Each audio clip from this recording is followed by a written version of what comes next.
저희 선별진료소는 쉬는 시간을 둘 수가 없어서 이런 식으로 배달 음식을 먹고 있습니다. 배달 음식이 이렇게 많진 않아서 조금 힘들지만 그래도 코로나 바이러스 검사하러 오신 분들을 놓쳐서는 안 되기 때문에 조금 더 고생한다는 생각으로 봉사하고 있습니다.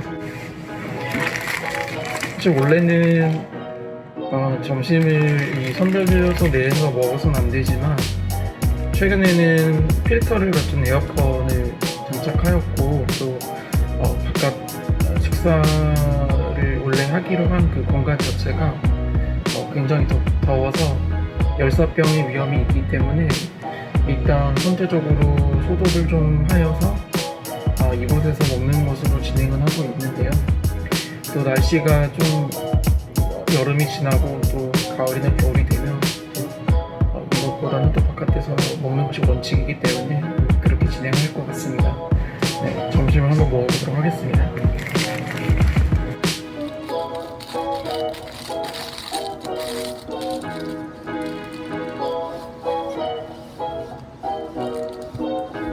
거의 점심은 이제 햄버거를 먹고 있는데 매번 메뉴를 바꿔서 먹고 있기 때문에 뭐 그렇게 물리거나 하진 않습니다. 그냥 맛있게 잘 먹고 있고요.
더워.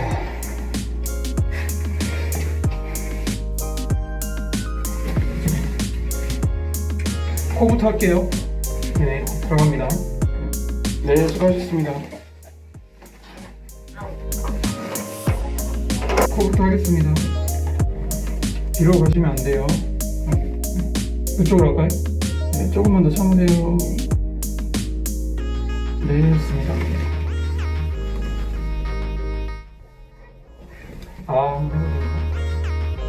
수고하셨습니다. 이리 와볼까?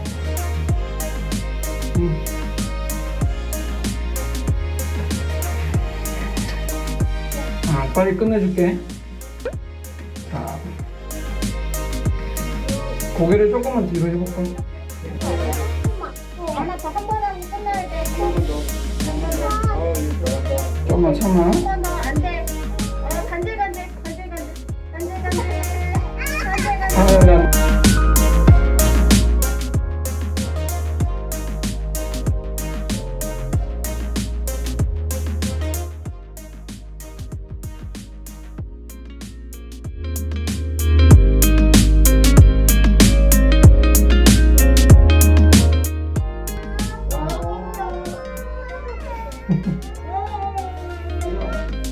언니니까 또 잘해야지. 어?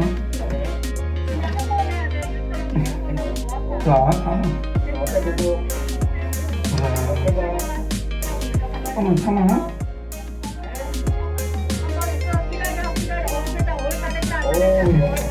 역시. 아, 해볼까?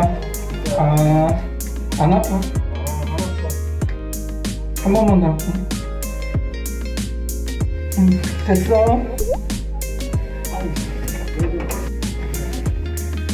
어우, 힘들어.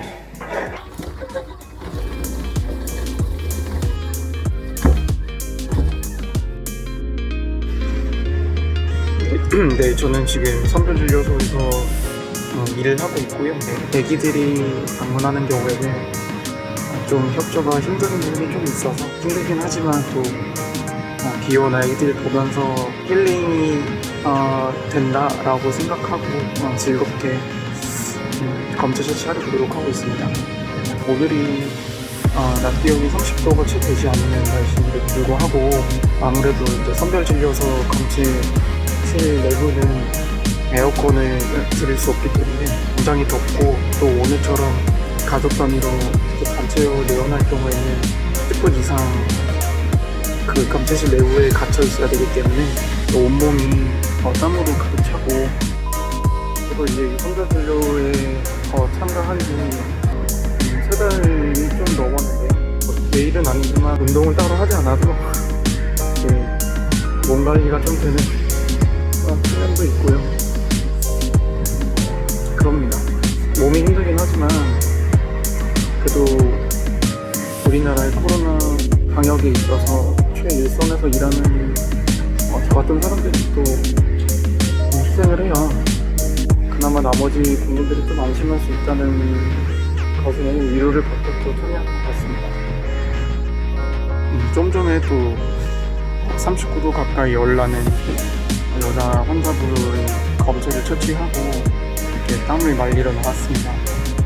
앞으로 또 바빠지면은 소개할 시간이 없을 것 같아서 가볍게 검체가 어떻게 채취되는지 그리고 그 검체 도구에 대해서 좀 설명을 해볼 텐데 먼저 이제 검체 채취하는 데 필요한 도구는 이제 많이 들어서 아시겠지만 이런 수압 수압이라고 해서 이제 그 목이랑 코에 집어넣고 점막에 있는 그 바이러스 입자라든지 아니면 객담 같은 거를 이제 긁어내는 역할을 하는데요. 한번 까보도록 하겠습니다.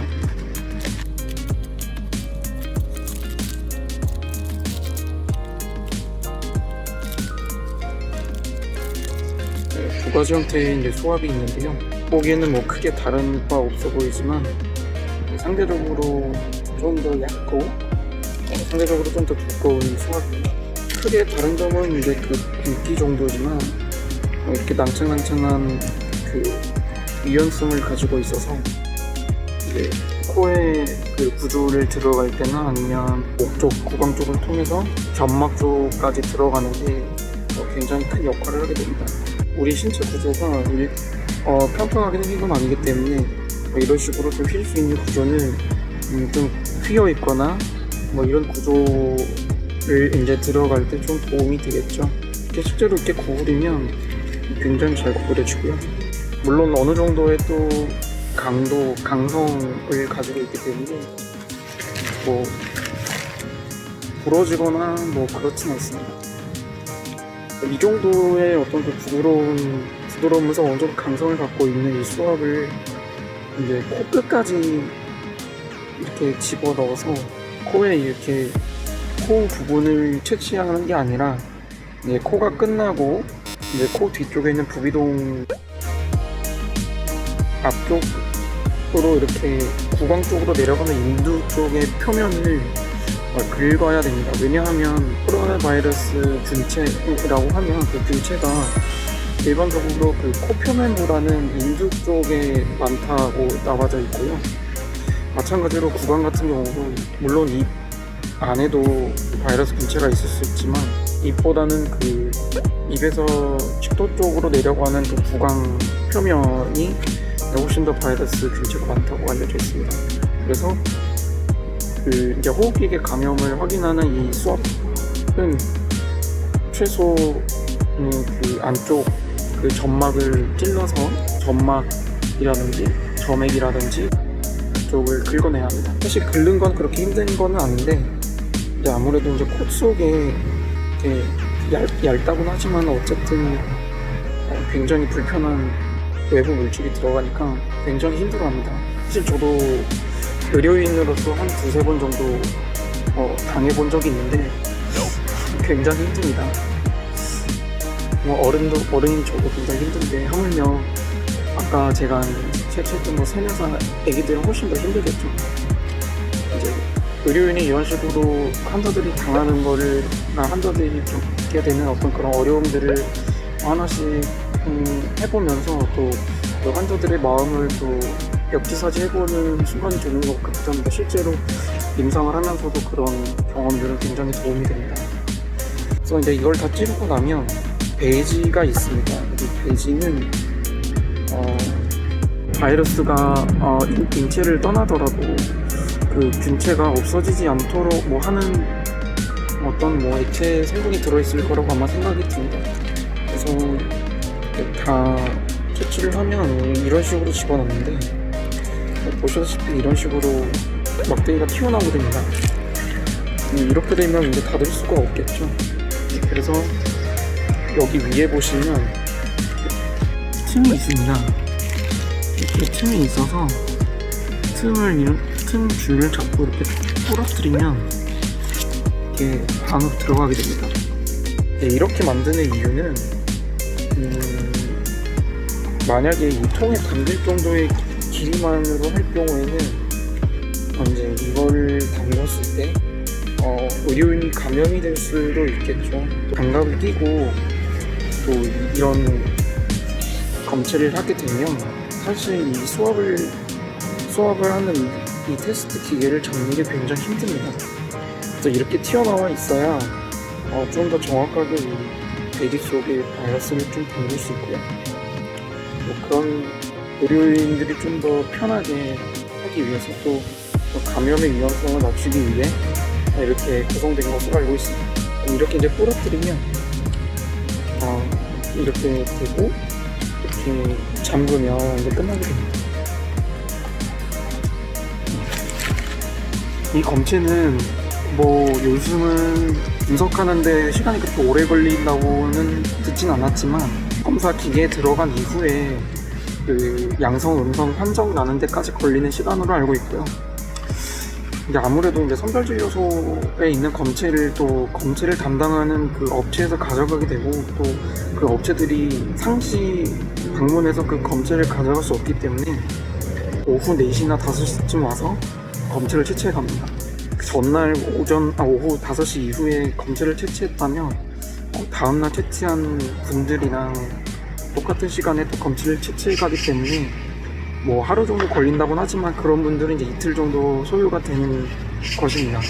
이제 요즘은 조금 뭐 그 확진자 숫자가 어느 정도 좀 일정하게 나오고 있지만 3월, 4월 하루에도 전날 대비해서 확진자 수가 막 2배 이상 증가할 때는 뭐 수시로 업체에서 방문을 해서 검체를 가져가서 분석을 분석하는 작업을 했습니다.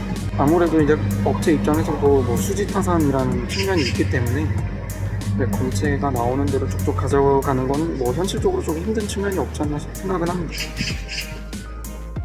조금 힘들긴 하지만 그래도 이렇게 검체를 채취해서 불안해하는 국민들이 음성 판정 받고 또 일상으로 복귀해서 또 일상적인 생활을 하게 되는 데에서 또 보람을 많이 느끼고 있습니다. 물론 양성 확진 판정을 받은 환자들을 이제 나중에 이제 알게 되겠지만 대하는 것 역시 이제 의료인에게도 뭐 어떻게 보면 도전이기도 한데요. 누군가는 해야 되는 일이고 일반인들보다는 그런 의료 전문 지식이 있기 때문에 항상 조심하고 또 감염으로부터 최대한 피할 수 있도록 최대한 노력은 하고 있습니다. 많이 불안해 하시는 건 알고 있지만 또 이렇게 불안감을 해소하기 위해서 전국의 의료진들이 노력하고 있는 걸 좀 알아주시고 많이 불안해 안 하셨으면 좋겠습니다. 또 저희는 또 그런 거 보면서 또 보람을 느끼면서 또 열심히 일을 하는 거니까요. 네. 영상 보시고 나서 혹시 궁금한 점이나 응원의 메시지 있으시면 댓글 달아주시면 제가 최대한 다룰 수 있는 것까지는 달아보도록 하겠습니다. 네, 감사합니다.